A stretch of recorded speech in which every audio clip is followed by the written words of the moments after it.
자, 안녕하십니까. 여러분들의 백만장자입니다. 사랑합니다, 여러분. 자, 2020년도, 지금부터 한 3년 전입니까?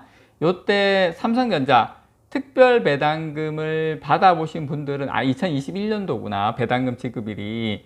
예, 아마 그때 배당금 받아보신 분들 계실 거예요. 그때 그 특별 배당금입니다. 받아보신 분들은 그 기분을 아마 잊을 수가 없을 겁니다. 저도 개인적으로 받아봤는데 그때 자, 정규 배당 분기마다 지급되는 정규 배당보다 무려 그때 5배에 달하는 배당금을 지급을 했죠. 그래서 주주들에게는 최고의 환원을 보여줬었는데 삼성전자는 3년에 한 번씩 배당 정책을 공시하곤 하는데 2018년에서 2020년도에 그 주주환원 정책을 보였었죠. 이때 9.6조 원의 해마다 정규 배당을 하고 있고요. 지금도 해마다 정규 배당 한 10조 원 가까이 하고 있습니다. 그 나머지 재원, 배당하고 남은 나머지 재원, 그 당시에 18년도에서 19년도에 한 10조 정도 그 특별 배당을 했고, 자, 그러면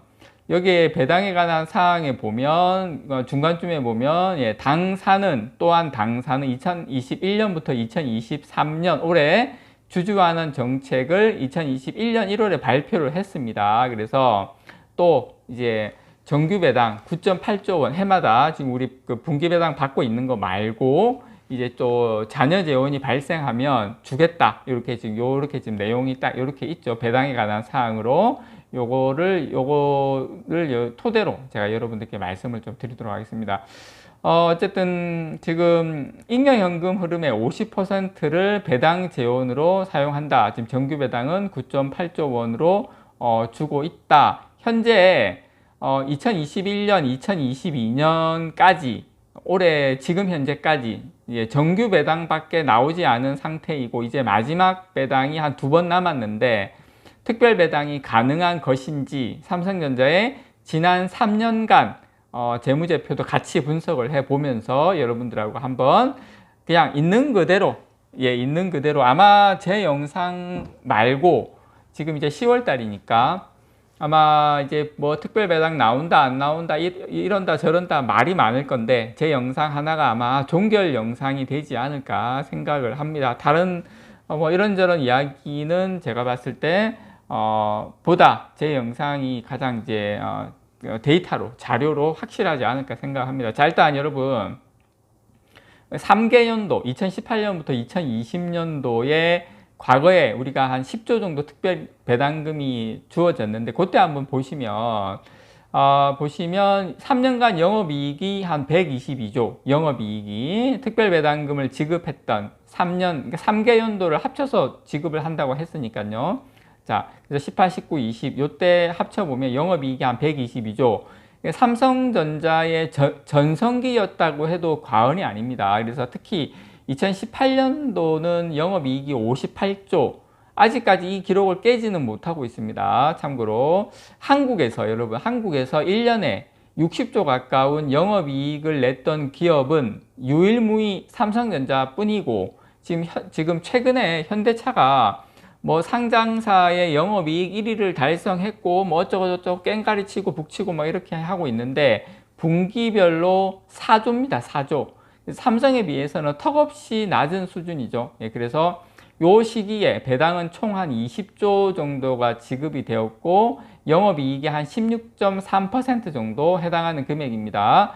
자, 그렇다면 중요한 거 요때 잉여현금 흐름은 얼마였을까? FCF 보시면 요때 18, 19, 20, 37조 그 다음에 20조 27조 이렇게 해서 85조입니다. 요때 18, 19, 20년도에 FCF 잉여현금 흐름이 85조. 자, 그러면 자, 특별 배당은 잉여현금 흐름을 기준으로 재원이 남았는지를 확인하여 지급하는 것이죠. 그래서 사실 FCF가 얼마였는지가 가장 중요합니다. 그래서 당시에 3년간 이 FCF의 합이 85조였고 그 중에서 50%를 주주환원으로 사용한다고 했으니 약 한 42조가 사용 금액이죠. 자, 42조 5천억이 주주 환원 금액이죠. 자, 그러면 여러분 정규 배당으로 해마다 나간 돈이 28조 8천억 빼면 13조 한 7천억 정도가 남게 됩니다. 그래서 10조가 넘는 금액을 마지막 분기 배당이었던 2020년 4분기에 지급하게 되었고 평소에 5배 가까운 현금을 이제 받게 되었는데 요때 이제 특별 배당금이 우리가 그냥 왕창 그냥 받게 됐죠. 여러분들 기억 하실지 모르겠는데 저는 요때 따뜻했습니다. 제가 따뜻했긴 따뜻했는데 나중에 또 세금을 좀 많이 세금이 좀 나갔어요. 하여튼 예, 따뜻했다가 또 세금도 막 이렇게 좀 그럴 때 조금 살짝 우울했다가 막 또 그렇게 했는데 자 그러면 자 지금까지는 그렇고 자 2021년부터 2023년까지 자 2023년도는 예상입니다. 예상.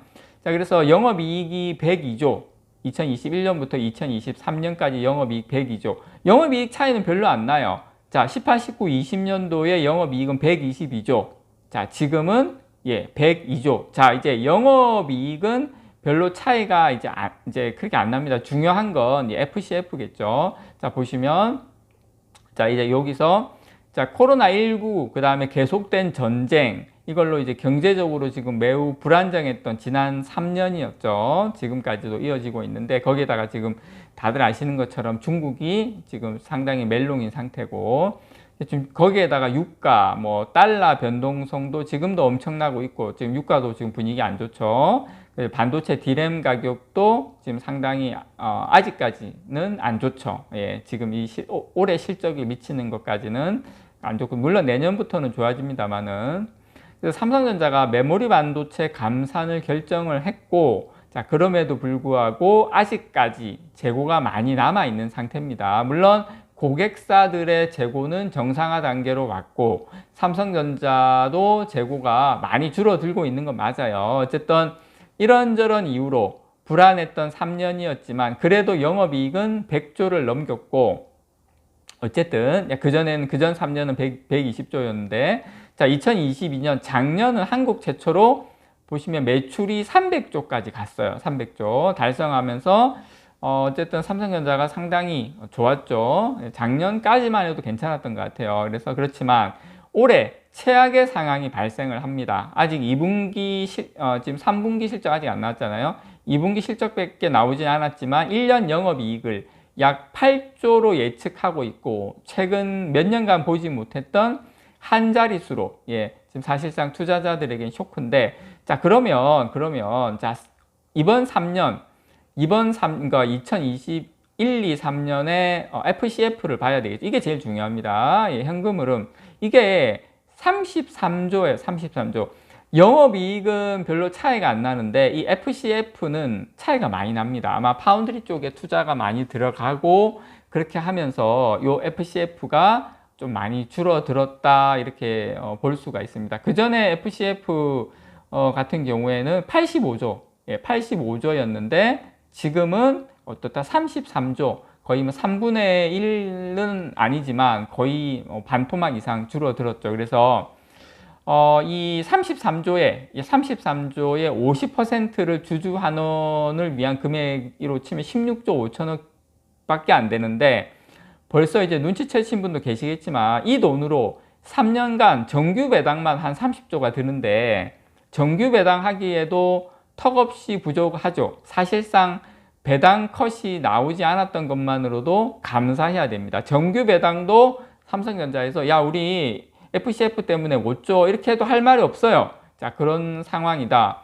그래서 배당 정책을 토대로 보면 특별 배당금은 제가 봤을 때 힘들 것으로 보입니다. 제가 왜 이 영상을 여러분들께 이렇게 디테일하게 하나하나 이렇게 좀 풀어서 설명을 드리냐면 일부 다른 곳에서 뭐 특별 배당금을 뭐 줄 것처럼 줄 수도 있다는 것처럼 이렇게 이야기하시는 분들이 계셔서 제가 물론 아직까지 3, 4분기 실적이 나오지 않은 상황입니다. 나오지 않은 상황이라 100% 제 말이 맞지 않을 수도 있어요. 또 뭐 삼성전자가 갑자기 또 특별 배당금을 그래도 우리는 주겠다. 우리는 진짜 너무 주고 싶어서 막 미치겠다. 막 눈물 난다. 막 이러면은 줄 수도 있어요. 뭐 그거는 제가 뭐 장담할 수는 없지만 그거는 못 준다 이렇게 할 수는 없지만 역대급 분기 실적이 3분기, 4분기 나와야 되는데 그럴 가능성은 상당히 적고, 또 설비 투자 같은 것도 포기해야 되는데 그럴 가능성이 전혀 없고, 그래서 지금까지 삼성전자가 나왔던 정책으로만 본다면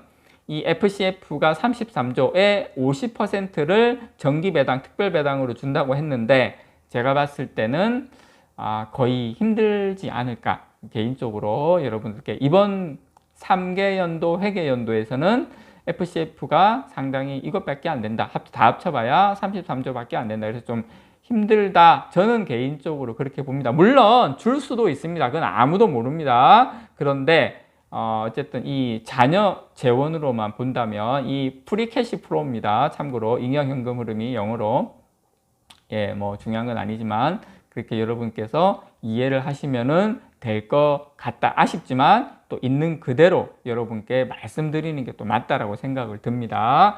이상 여러분들의 백만장자였습니다. 사랑합니다, 여러분.